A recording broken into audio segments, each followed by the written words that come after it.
Good morning, y'all. Y'all hear those birds chirping? Anyway, I am here and this don't okay. This message is for the teachers, not my good teachers, not the ones I know that give their all.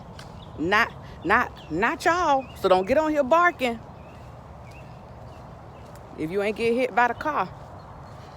But I will say this just from seeing what's going on and how things are changing. And then speaking to some other teachers and speaking to friends and listening to my child and other folks churn. Y'all know we're not in this for the money, right?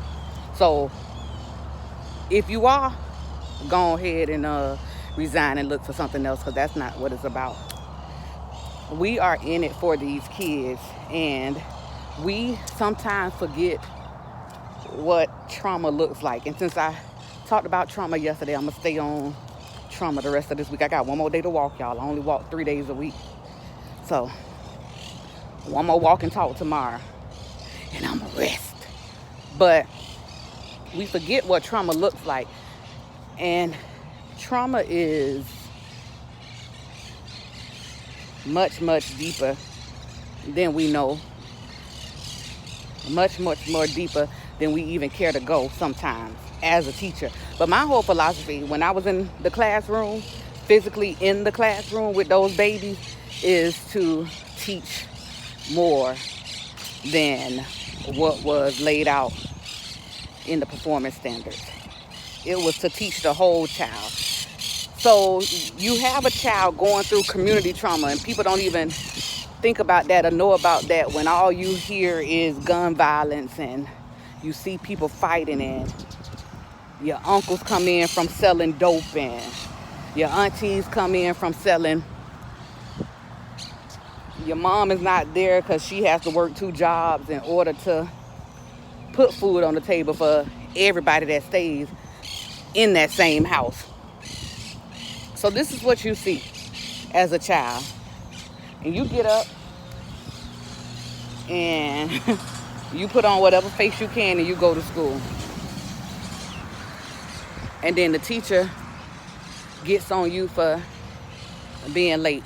The teacher gets on you for not having a pencil. The teacher gets on you for not being able to stay up. Because for some, in the classroom, that's the safest place. That's the place where these babies feel like they can go ahead and close their eyes and rest, because there is no more noise. There is no more gunshots. But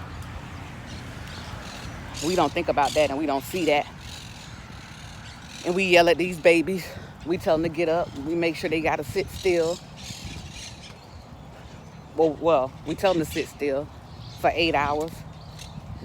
Now chime in and tell me this, grown people that's been on these Zoom meetings for 30 minutes to an hour sometimes. Y'all sitting still? Y'all paying attention to people that's not even really making it interesting? And then some of you teachers lack classroom management, and then you want to blame the kids for your lack of planning, for your lack of management.